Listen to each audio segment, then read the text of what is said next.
ওই দেখ হুজুর আইতেছে, আয়া সর্বপ্রথম আগে আমার সালাম দিব, দেখিস। ওই যে দেখছো হুজুর আইতাছে, দেখবা আমার দেখলেই আগে সালাম দিবে, আমি পরে সালাম দিব, আমার সম্মান বেশি। আসো।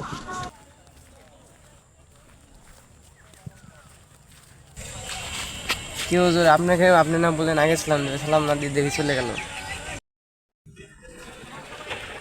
কি গো হুজুর, আপনার না সালাম দেওয়ার কথা ছিল, সালাম দিল না যে আগে যে, বুঝলাম না কিছু। আসলে এটা বুঝতে হবে। চলো এটা মোকাবেলা করুন, চলো। চলেন।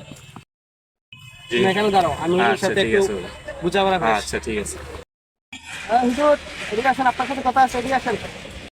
আপনি আমাদেরকে সালাম দিলেন না কেন? আমি তো মনে করছি আপনি আমাদেরকে সালাম দিবেন। আমি তো ভাবছি আপনি আগে আমার সালাম দিবেন। আমি তো মনে করছি আপনি আমার আগে সালাম দিবেন। আসলে দেখেন, অনেকেই সালামের জন্য অপেক্ষা করে। আসলে সালাম যে আগে দেবে তার জন্য সম্মানও বেশি এবং সে নেকিও পাবে বেশি। আমরা অনেকেই মনের ভিতরে অহংকার থাকে, ভাবি যে সে হয়তো আগে আমাকে সালাম দেবে, আমার সম্মান বেশি। আসলে এটা ভুল। সালাম দেওয়াটা হচ্ছে সুন্নত এবং সে তার সম্মানও পাবে এবং তার নেকিও সে বেশি পাবে। আমরা আসলে এই ধরনের ভুল থেকে বেরিয়ে আসার জন্য চেষ্টা করতে হবে।